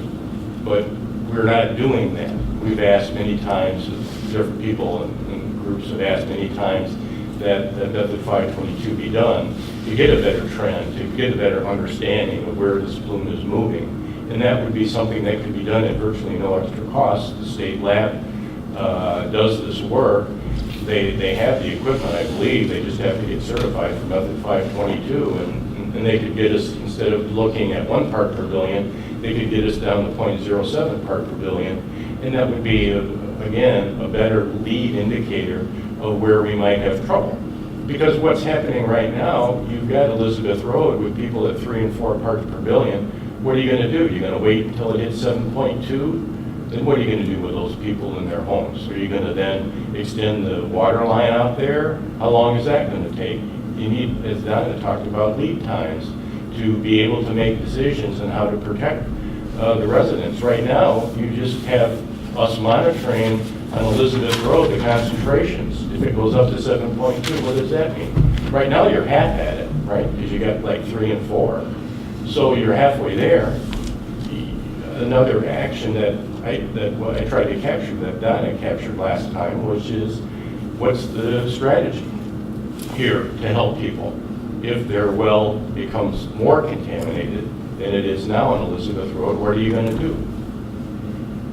It takes time, it takes studies. We don't have that in place. So I would also add, as we've asked before, contingency plans for if we hit this level, what will be done to help the people in Scio Township to get potable water. Are you just going to put point of use contacts in place? Are you going to do like they did in Evergreen and make it part of the city and put the city water lines out there? Because again, right now you've got homes that hit 3 and 4 parts per billion, but you have no strategy in place to deal with it. And those seem to be like reasonable action levels. If I'm halfway to a target cleanup level of drinking water criteria, I should start thinking about what I'm going to do if it keeps getting higher and higher. But we don't have that on the table yet, so I would ask, not a commission before, that be an issue. couple things. Obviously, you touched on a lot of issues. Don has brought some of these to me too. Wanting to have the Early warning system. Early warning Because system. from a governmental point of view, Yeah. if we have to extend water lines reasonably with the amount that my colleagues across the aisle and myself are voting in place for infrastructure spending, we're going to need a 7-year run-up, right? Like if we have to make a meaningful expenditure on infrastructure, would you say that's going to happen in 1 to 2 years? I think you need a 7-year run-up. It's going to be, well, we're covered, but if. No, but I'm saying for if- uncovered yes, areas, if we need to yeah. hook in Danaher, if we need to do anything like that. So to me, as we're looking at this, I absolutely do agree with the flow comments, figuring out the flow direction, figuring out the concentration. And then the third element for me, from a governmental standpoint, and for Bryce, is speed. And I think in terms, sorry, I didn't mean to cut you off. I think that Dan, you bring up the idea of having using sampling technologies or sampling analytic method, not sampling method, an analytic method that can see at a greater resolution down to lower concentrations. That's certainly Just to get a heads up. And the route that I have been, the EPA is pushing for the heads up is more looking at trend analysis and any kind of modeling of plume to really, try and take a look at collective data and see where it might be headed. That'd be helpful. I think that's the route that EPA is pushing. That's why we asked for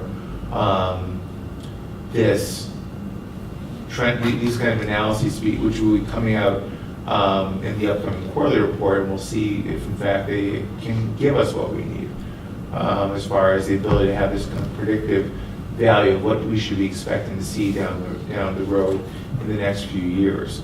And that's why we asked for that, and that's what we want to be able to see from here. As far as looking at...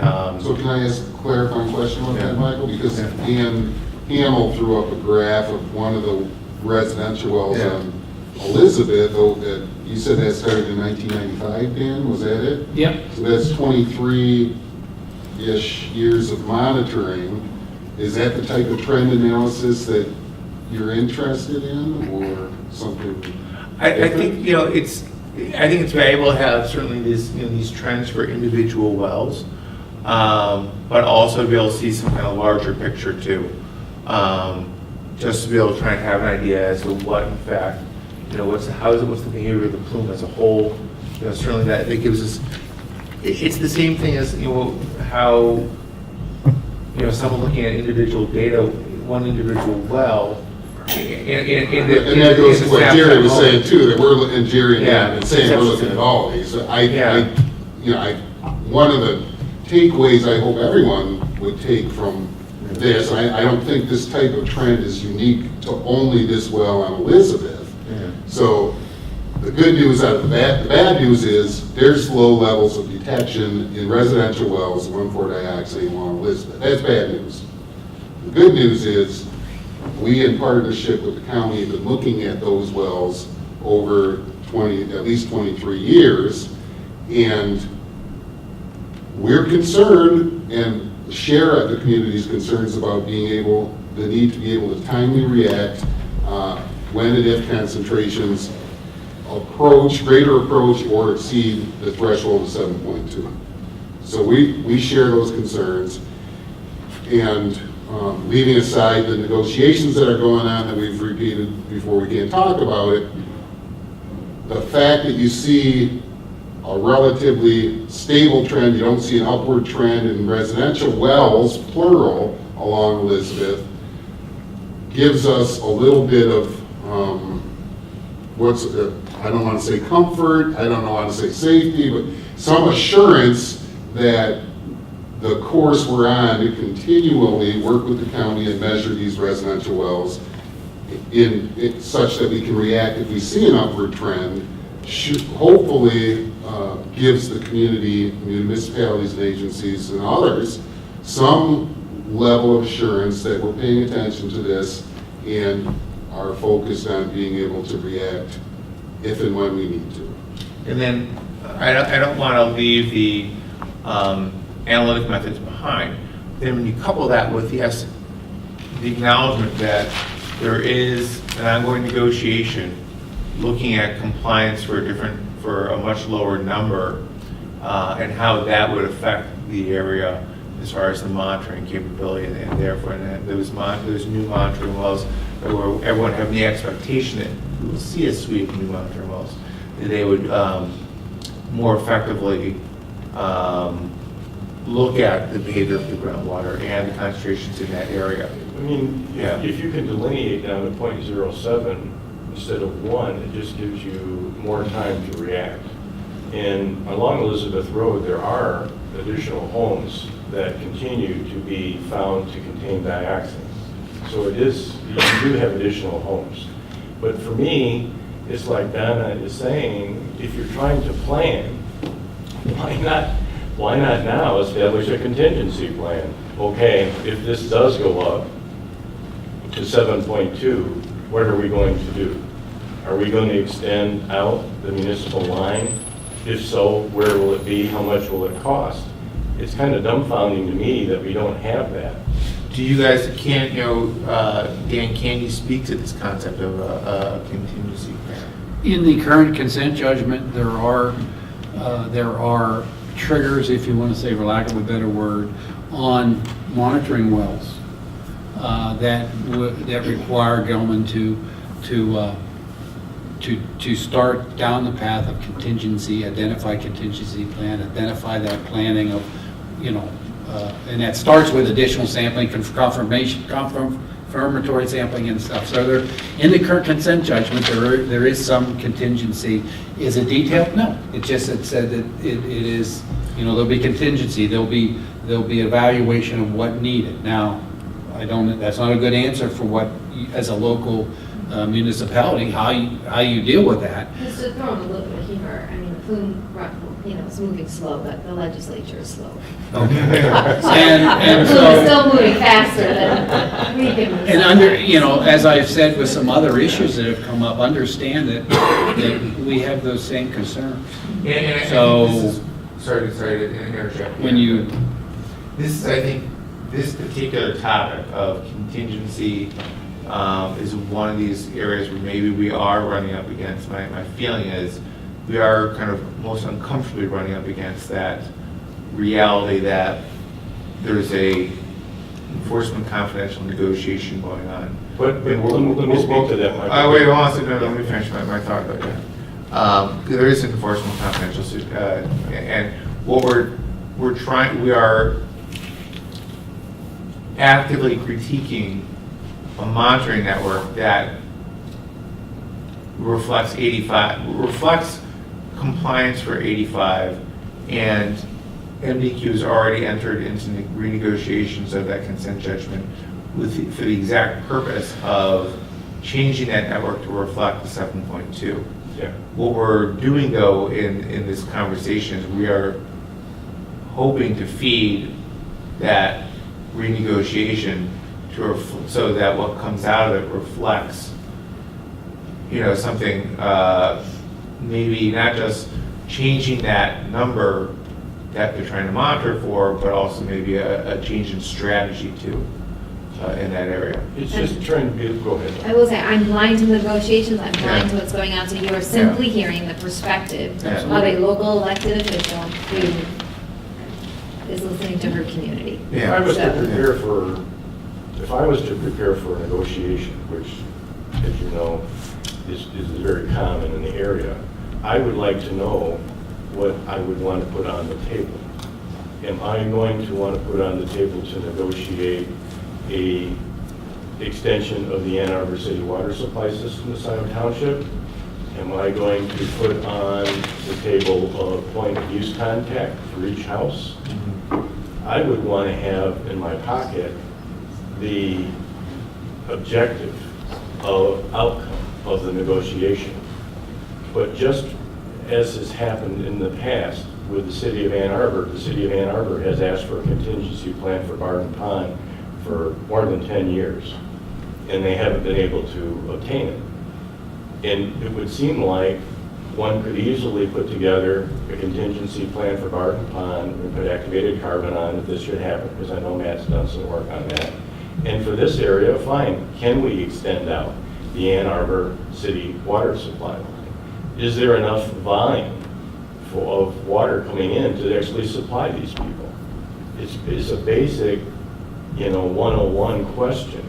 I don't think it intercedes on what's being negotiated at the table. I think it's something that needs to be looked at, but isn't being looked at now.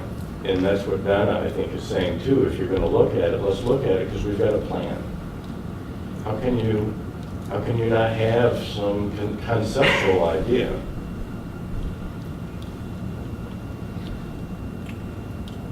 So I would suggest making it into an issue. Should there be, and if there is, a contingency plan for Scio Township residents? Elizabeth Road as a practical example where they have 3 to 4 part per billion. If that goes up, what should be done? Because that's the reality today. If it hits Rose Drive, what should be done? That seems like something that the community here could get together and look at. So I got to jump in here and observe that the contingency probably looks different under the scenario in which there's agreement among the parties who are in negotiations to have a remedy based on 7.2 versus no agreement and discussion and ultimate decision in court by a judge under an adversarial situation. So, or you could go Superfund. There's another option. Get the federal government involved. So that's there's all kinds another of option. This is true. There's all kinds of scenarios, but you have I to think start EPA's somewhere. spoken on that today, but You cannot just take action. I want Mitch and actually kind of want you to backtrack a little bit on your first statements, but just,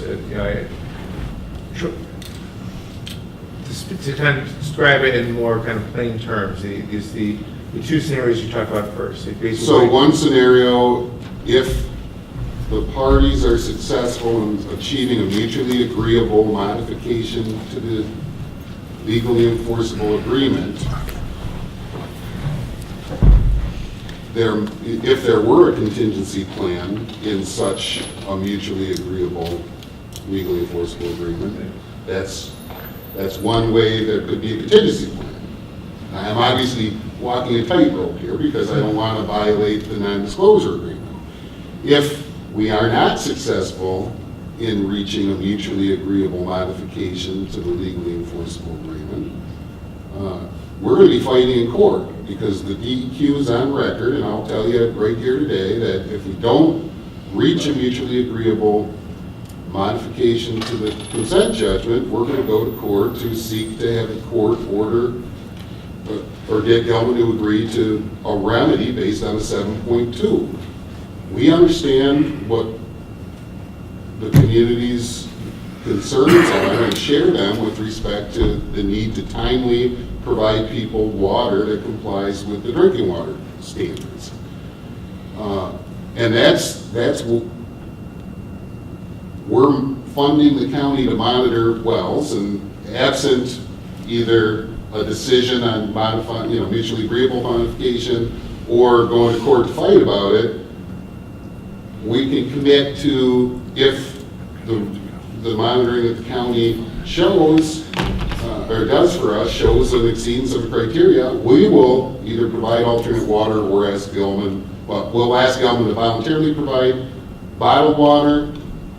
If they don't, we will, and we will seek to get Gelman to voluntarily provide municipal water in such an incident, or such a case, in the same manner as we have done at 5005 West Jackson.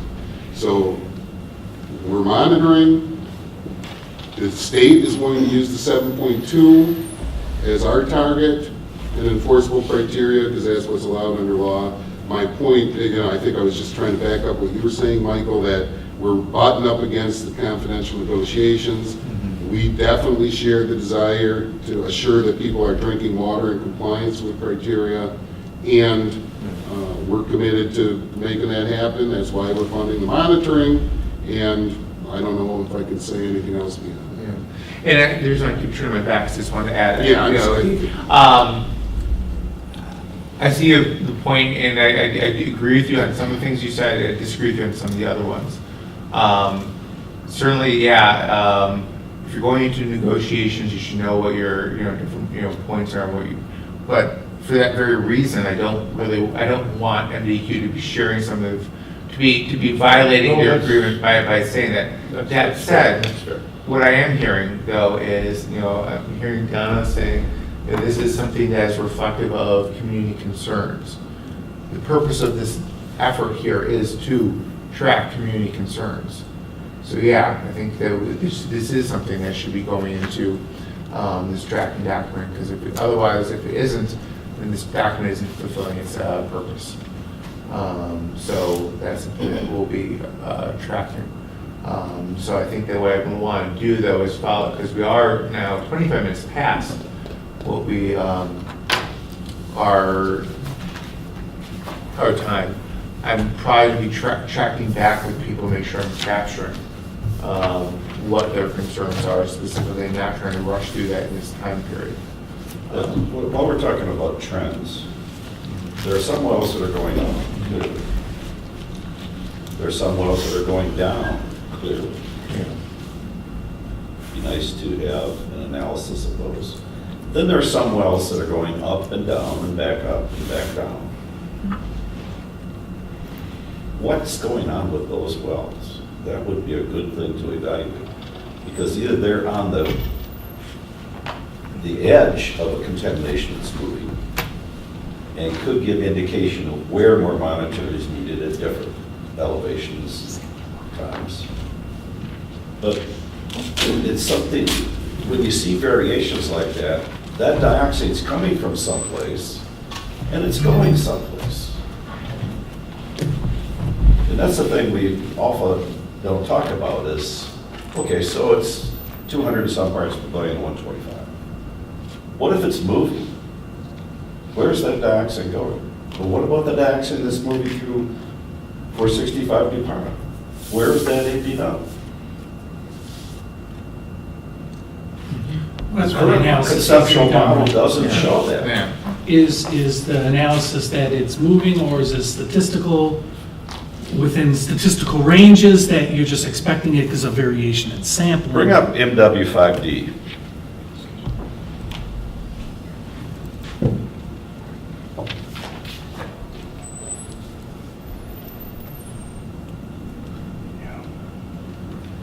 I always have to forget. Dash 5D. Make sure. Plot it? Yeah.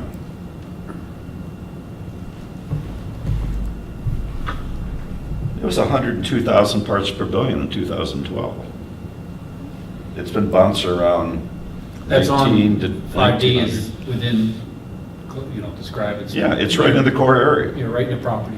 Where's that dioxin coming from and where's it going to?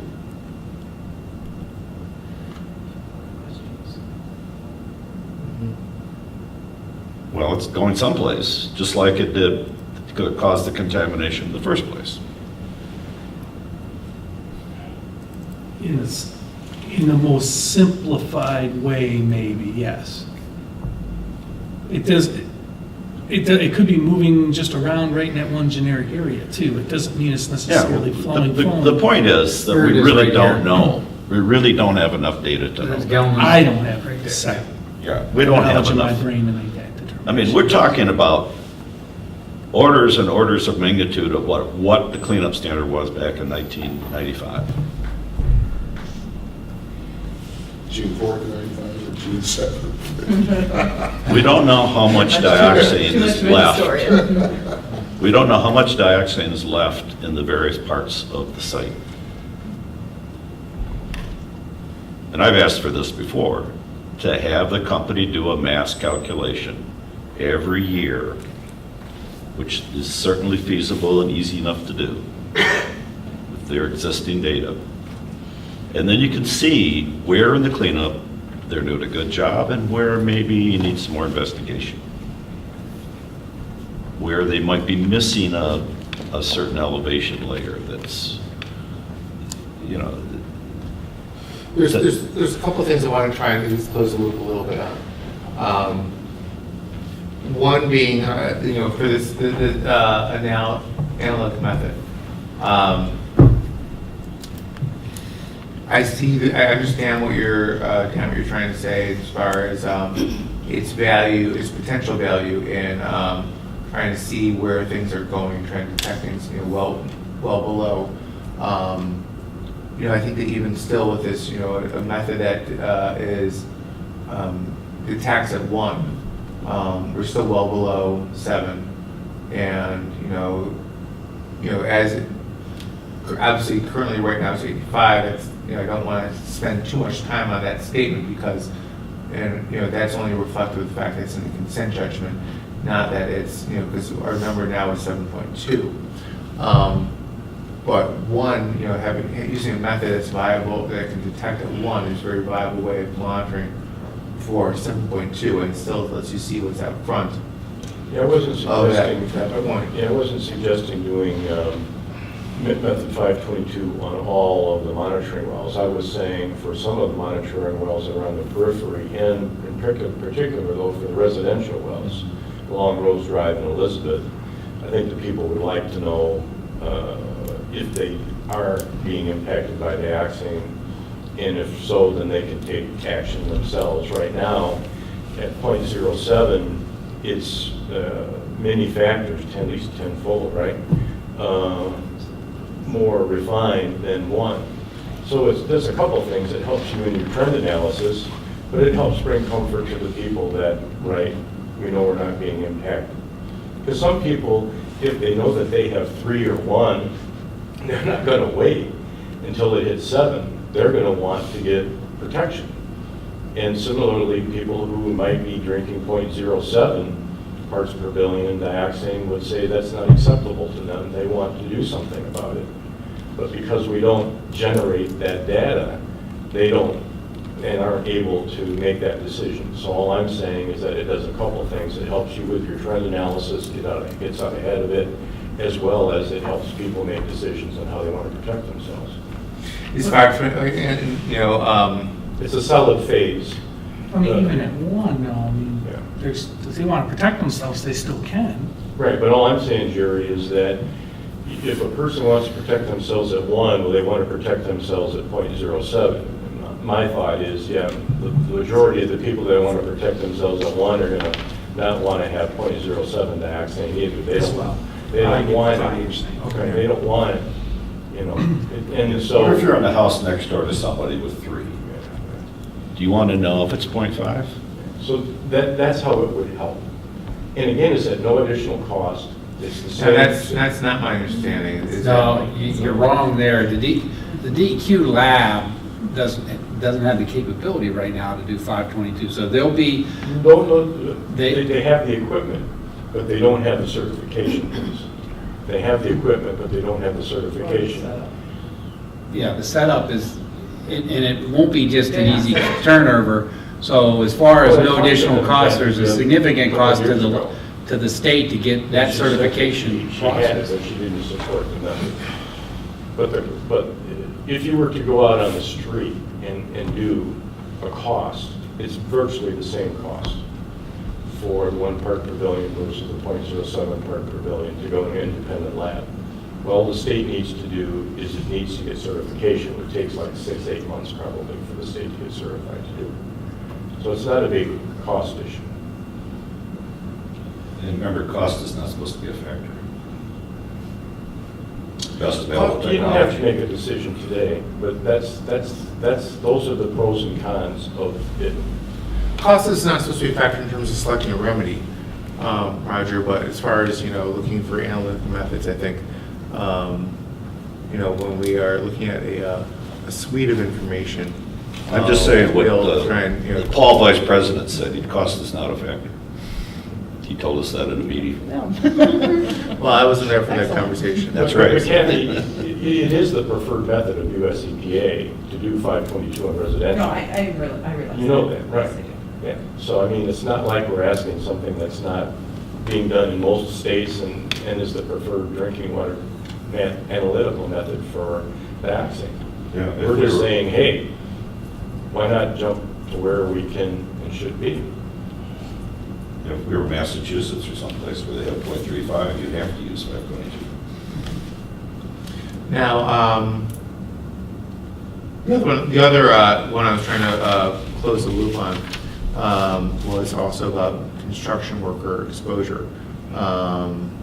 Though at the same point in time, if this is supposed to be a tracking of issues, maybe it'd be better to do so within context or do it within this document. I guess we can even... The next report. The next report. We can talk about it briefly here, though, too, if you want to. Yeah, sure, there was a change. Virginia recently changed their criteria from 80 to 353 parts per billion, and I sent out an email, I think you saw that. That was for the construction utility worker. But right now, US EPA and the state doesn't have that exposure scenario covered. And I want to elaborate, I want to have a little disagreement with you there.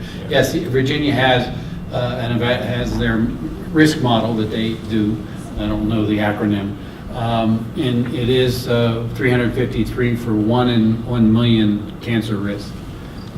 When you do the 1 in 100,000, which is what Michigan would do to develop screening levels and criteria, it's 1,893. They also list that on their webpage, and that's related to a 1 in 100,000 calculation. That's a voluntary program, but so it's a little bit different as far as comparing it to a 353. It would be more apples to apples of what would be happening in Michigan at the 1,853. I think it's 1,850. It's 1,800 and something, and which is just realizing it. That's close to what our vapor intrusion number is been proposed to be of 1,900.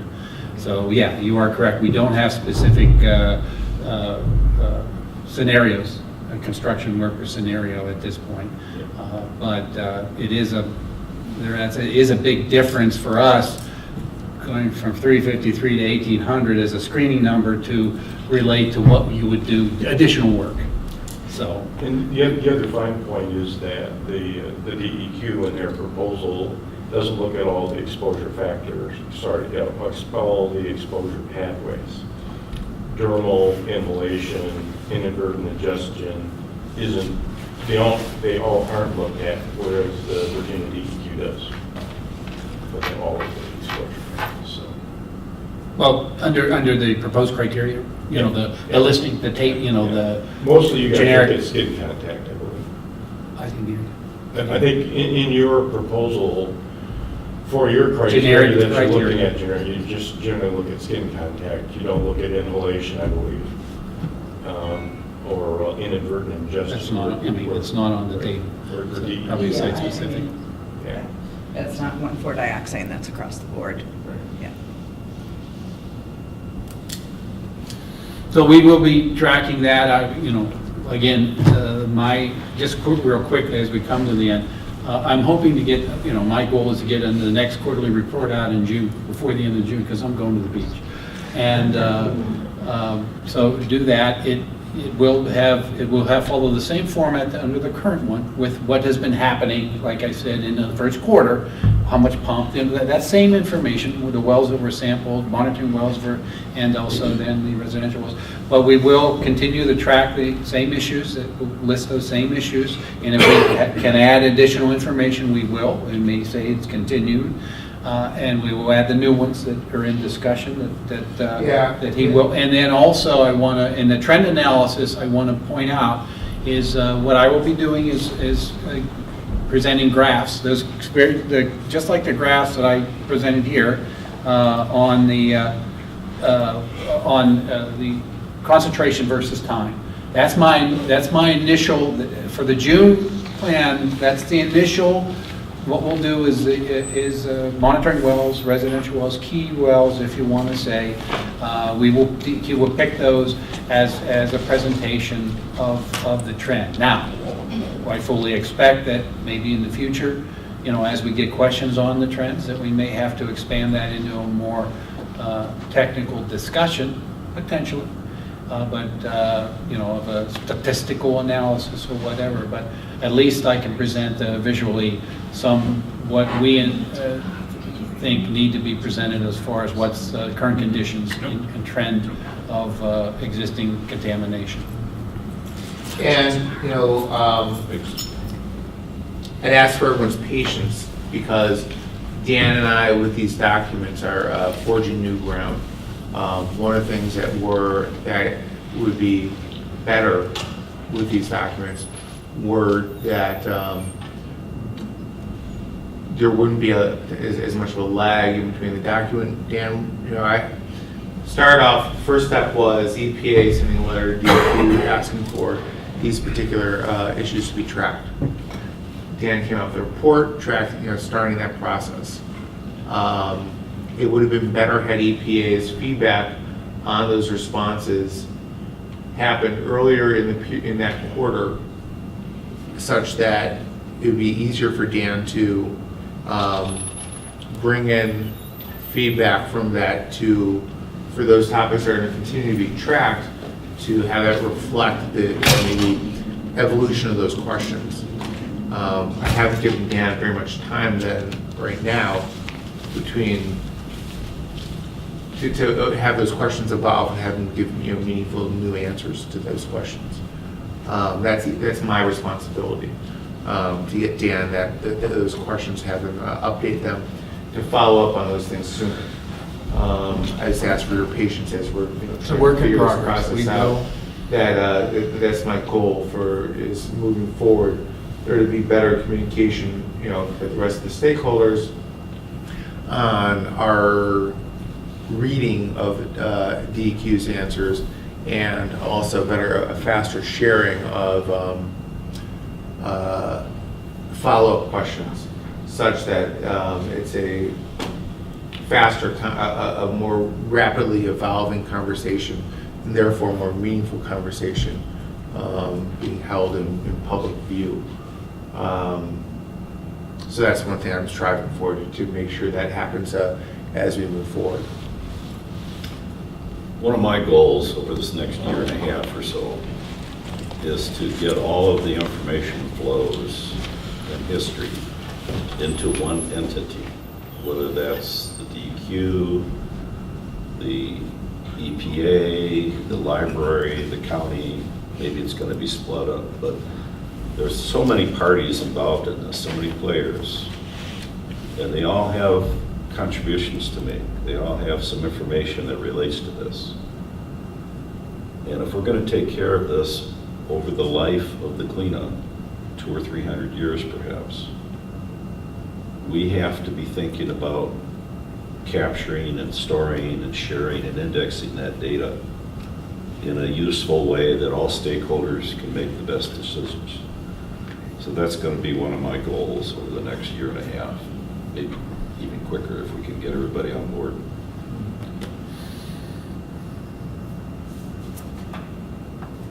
And then one last thing I have is the last bullet was communication. One of the last ones was communication that I was going to talk about, and we have started the process of updating our webpage. We're getting the input from the municipal agency, this group. Roger has provided several comments and, from the card group. We are incorporating those too, into our internal. So, these guys were telling me about it this morning, and I think that's great. That's the right way to do it. You guys are the audience. It makes sense to, hear from the readers as well, to make it easier to glean information from this, electronic repository. Well, thank you guys. There's been some attrition. I don't think we live by talking about trends, but there's populations been trending downward. they didn't say, we have a dinner buffet being catered in. We're a model for the dioxane. Yes. Some of it's dispersed away. Thank you for... Did anyone want copies of the sign-in sheet? I would. Okay. Bryce? Let's do it electronically. We could. Yeah. Well, you want to just scan it and email it to us? Scan it and email it. We're asking Bryce to do some technological things. I don't think he'll be doing it, he'll have. I was gonna say, I bet you he knows more. Yes. Thank you guys for your time. Appreciate you guys all coming.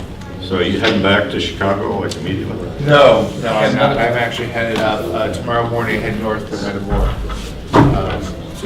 for another site. Trying to be efficient with my time.